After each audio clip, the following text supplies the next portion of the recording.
Last episode में हमने देखा कि लुओ बोफैन अपने दोस्त चूचू को बताता है कि कैसे मास्टर जुआनजी ने लुओ फैमिली को अपने बीड्स ऑक्शन में शामिल करने के लिए फोर्स किया था और कैसे उसने एक कम्युनिटी प्लेस को अपनी कंट्रोल में लेने के लिए नेगेटिव ऑरा क्रिएट किया था, जिससे कोई भी उस जगह को खरीद नहीं पाया। इस सिचुएशन से परेशान होकर वहाँ के डेवलपर मिस्टर गुआन को ये प्रॉपर्टी मास्टर जुआनजी को कम प्राइस पर देनी पड़ी।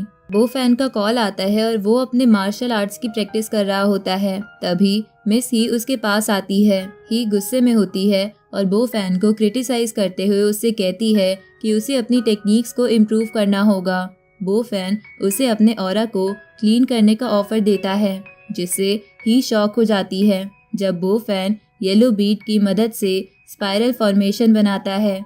जुआनजी फिर एक्सप्लोजन करने की कोशिश करता है जिसमें और मॉन्स्टर्स आते हैं, लेकिन बोफैन उन्हें डिफीट करने के लिए अपनी टेक्निक्स का इस्तेमाल करता है। एपिसोड इसी मोमेंट पे खत्म होता है जब बोफैन और ही मास्टर जुआनजी और उसके मॉन्स्टर्स को हराने में सफल हो जाते हैं। अब आगे एपिसोड की शुरुआत में बोफैन और रूट मॉन्स्टर्स के बीच फाइट चल रही होती है। साथ ही बोफैन ही को कार्ड्स को यूज करने का तरीका बता रहा होता है। तभी एक रूट मॉन्स्टर ही पर अटैक करने के लिए आता है, लेकिन बोफैन उस अटैक को रोक देता है और ही को वहां से जाने को कहता है और उस मॉन्स्टर से अकेले ही लड़ने लगता है। जिसके बाद ही वहां से दूसरे मॉन्स्टर की तरफ भागती है जो उस पर अटैक करने के लिए आ रहा होता है और ही अपनी मार्शल आर्ट्स टेक्निक्स का यूज करने की कोशिश करती है, लेकिन उसकी पावर्स काम नहीं कर रही होती है, जिसकी वजह से वो ऐसा नहीं कर पाती और वो दूसरा रूट मॉन्स्टर ही पर अटैक करने ही वाला होता है कि बोफैन पावर थ्रेड की मदद से उस मॉन्स्टर को कंट्रोल कर लेता है और ही को कार्ड्स की पावर यूज करने के लिए कहता है। जिसके बाद ही जंप करके उस मॉन्स्टर की बैक की तरफ आ जाती है और उस पर बोफैन के दिए गए मैजिक कार्ड्स का यूज करती है, जिसकी वजह से वो मॉन्स्टर वही गिर जाता है।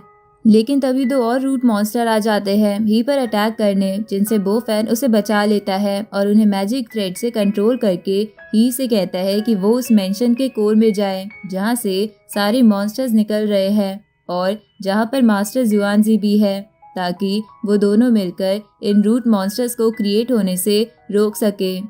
ही बोफैन की बात सुनकर मेंशन के कोर एरिया की तरफ भागती है जहाँ एक मैजिक स्टिक होती है जिसके आसपास बहुत ज्यादा नेगेटिव ऑरा होता है और ही के वहां पहुंचते ही वो गिर जाती है। जब ही बोफैन की तरफ देखती है तो वो भी दो रूट मॉन्स्टर से फाइट कर रहा होता है, जिसे देखकर ही सोच लेती है कि बाकी रूट मॉन्स्टर से वो अकेले ही लड़ेगी और बोफैन की हेल्प लेकर उसे बिल्कुल भी परेशान नहीं करेगी। जिसके बाद ही उठकर वापस खड़ी होती है और अपनी मार्शल आर्ट स्टिक निकालती है और उन सभी रूट मॉन्स्टर्स को एक एक करके खत्म कर देती है और उस नेगेटिव ऑरा वाली स्टिक के पास पहुंच जाती है। मैजिक स्टिक के पास पहुंचकर ही बोफैन के दिए हुए मैजिक कार्ड्स का यूज करती है, जिसकी वजह से उस स्टिक में बहुत ज्यादा एनर्जी जनरेट हो जाती है और वहां थंडर ब्लास्ट हो जाता है, जिसमें सारे रूट मॉन्स्टर्स खत्म हो जाते हैं। जिसके बाद वहां का नेगेटिव ऑरा क्लियर हो जाता है और एक रेड कलर की पिल में कन्वर्ट हो जाता है। बोफैन उस रेड पिल को लेने के लिए उसकी तरफ भागता है, लेकिन वही दूसरी तरफ से मास्टर जुआनजी भी उस रेड पिल को लेने के लिए भागता है। तभी एक मॉन्स्टर पीछे से आकर बोफैन पर अटैक करने की कोशिश करता है, जिससे बचने की वजह से बोफैन वो पिल मिस कर देता है और वो पिल मास्टर जुआनजी को मिल जाती है, लेकिन बोफैन उस मॉन्स्टर को खत्म कर देता है। बोफैन के मॉन्स्टर को खत्म करते ही वो देखता है कि मास्टर जुआनजी उस रेड पिल की नेगेटिव ऑरा से एक फॉर्मेशन बनाते हैं और उस जगह की सारी एनर्जी उस पिल में एब्जॉर्ब करने लगते हैं। कुछ ही देर में उस जगह की सारी एनर्जी उस पिल में एब्जॉर्ब हो जाती है, जिसके बाद वो एनर्जी मास्टर जुआनजी अपनी बॉडी में ट्रांसफर कर लेते हैं और बोफैन पर अटैक करते हैं, लेकिन प्रोटेक्शन शील्ड की वजह से वो बच जाता है। मास्टर जुआनजी के अटैक से बोफैन समझ जाता है कि अब उसे हराना आसान नहीं है। जिसके बाद बोफैन वास बॉटल निकालता है जो उसने लुओ फैमिली के ऑक्शन में से खरीदा था। वास बॉटल को बोफैन के पास देखकर मास्टर जुआनजी डर जाता है, क्योंकि उसे पता था कि इसकी मदद से बोफैन उसकी डेमोनिक पावर्स खत्म कर सकता है, जिसके कारण मास्टर जुआनजी रूट मॉन्स्टर्स को वापस बुलाता है लेकिन उस वास्ट बॉटल की पावर की वजह से वो मॉन्स्टर्स बो फैन के सामने नहीं टिक पाते और सारे मॉन्स्टर्स एक साथ खत्म हो जाते हैं।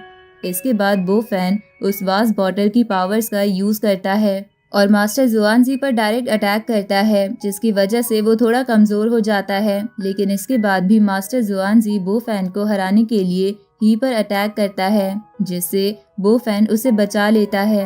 ये देखकर कि उसके अटैक का कोई फायदा नहीं हुआ, मास्टर जुआनजी को वहां से भागना ही बेहतर लगता है और वो वहां से भाग जाता है।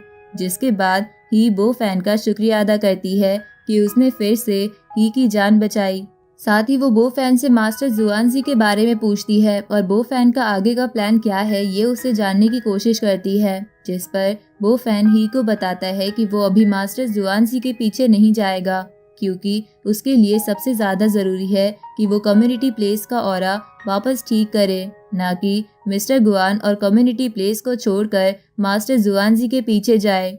वहीं दूसरी तरफ मास्टर जुआनजी बो फैन से बचकर एक स्ट्रीट की तरफ आ जाते हैं, जहां से बो फैन उन्हें ना ढूंढ पाए। लेकिन तभी वहां लुओ अपनी सेक्रेटरी के साथ आता है और मास्टर जुआनजी से कहने लगता है कि उसने बो फैन को मैनिपुलेट करने की बहुत कोशिश की, लेकिन फिर भी मास्टर जुआनजी उसे जीत नहीं पाया और हार कर एक स्ट्रीट की तरफ भाग रहा है।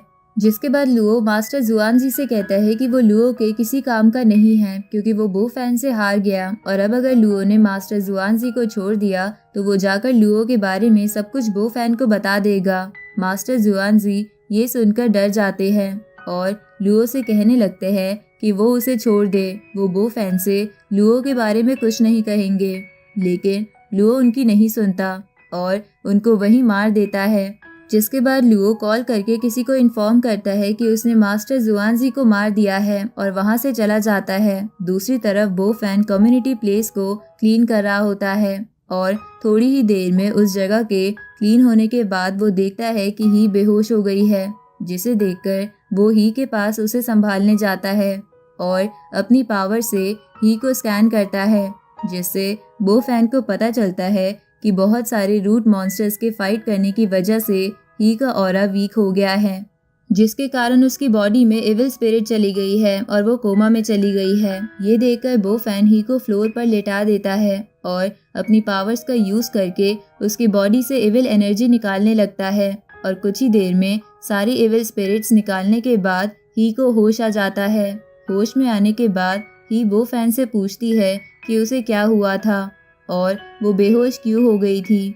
तो बो फैन उसे बताता है कि बहुत सारे मॉन्स्टर से लड़ने की वजह से उसकी बॉडी वीक हो गई थी, जिसकी वजह से उसकी बॉडी में एविल एनर्जी आ गई थी। साथ ही बो फैन ही से कहता है कि अभी उसकी बॉडी से एविल एनर्जी पूरी तरीके से नहीं निकली है और अगर वो चाहती है कि उसकी बॉडी से एविल एनर्जी निकल जाए तो उसे एंशिएंट मेडिसिन टेक्निक से मसाज करवानी होगी।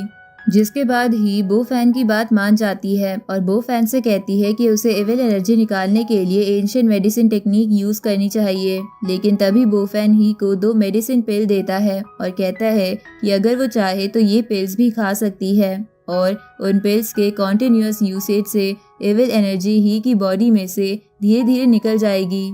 ही और बो फैन ये बात कर ही रहे होते हैं कि मिस्टर गुआन को होश आ जाता है और वो बो फैन से पूछते हैं कि उनके बेहोश होने के बाद कम्युनिटी प्लेस पर क्या हुआ था। लेकिन बो फैन ये कहकर उनकी बात टाल देता है कि ये एक बहुत लंबी स्टोरी है और अभी सबसे ज़रूरी कम्युनिटी प्लेस को प्रोटेक्ट करना है। जिसके बाद बो फैन ही और मिस्टर गुआन कम्युनिटी प्लेस के एंट्री गेट पर पहुंच जाते हैं, जहां पहुंचकर बो फैन अपनी पावर से कम्युनिटी प्लेस को प्रोटेक्ट करने के लिए फॉर्मेशन बनाता है और कम्युनिटी प्लेस की सारी नेगेटिविटी खत्म कर देता है, जिसे देखकर मिस्टर गुआन बहुत खुश हो जाते हैं और बो फैन से कहते हैं कि उसका ऐसा करने से कम्युनिटी प्लेस का डेवलपमेंट अब अच्छे से हो पाएगा। जिसके बाद बो फैन मिस्टर गुआन से रिक्वेस्ट करता है कि उसके कम्युनिटी प्लेस की कंस्ट्रक्शन में मिस्टर गुआन और उसकी टीम ही हेल्प करे। ये सुनकर कि वो कम्युनिटी प्लेस बो फैन का है, ही शॉक्ड हो जाती है और बो फैन से उस कम्युनिटी प्लेस के बारे में पूछने लगती है, जिस पर बो फैन उसे बताता है कि ये कम्युनिटी प्लेस उसने मिस्टर गुआन से खरीदा है। साथ ही बो फैन ही से मजाक में कहता है कि अगर वो ये प्लेस खरीदना चाहती है तो उसे 300 मिलियन बो फैन को देने होंगे। बो फैन के ये कहते ही अपना कॉन्शियसनेस खोने लगती है और बेहोश हो जाती है, जिसे देखकर बो फैन उसे पकड़ लेता है और ही से कहता है कि उसकी बॉडी में इविल स्पिरिट ज़्यादा हो गई है। अब वो टाइम आ गया है जब बो फैन उसे इविल स्पिरिट हटाने का मेथड सिखाएगा। जिसके बाद बो फैन और ही एक शांत फॉरेस्ट एरिया में चले जाते हैं, जहां बो फैन ही के साथ बैठकर एक फॉर्मेशन बनाता है और स्टेप बाय स्टेप ही को उस एक्सरसाइज को यूज करने का तरीका बताने लगता है। जिसके बाद बो फैन ही से वो टेक्निक ट्राई करने के लिए कहता है और ही बहुत अच्छे से वो टेक्निक सीख जाती है। जिसके बाद वो बो फैन को भी टेक्निक प्रैक्टिस करके दिखाती है। ये देखकर कि ही ने पहली ही बार में सीखकर इतने अच्छे से टेक्निक परफॉर्म की है, बो फैन उसकी तारीफ करने लगता है, जिसे सुनकर ही बो फैन का शुक्रिया अदा करती है। साथ ही उसे टेक्निक सिखाने के लिए भी थैंक यू बोलती है।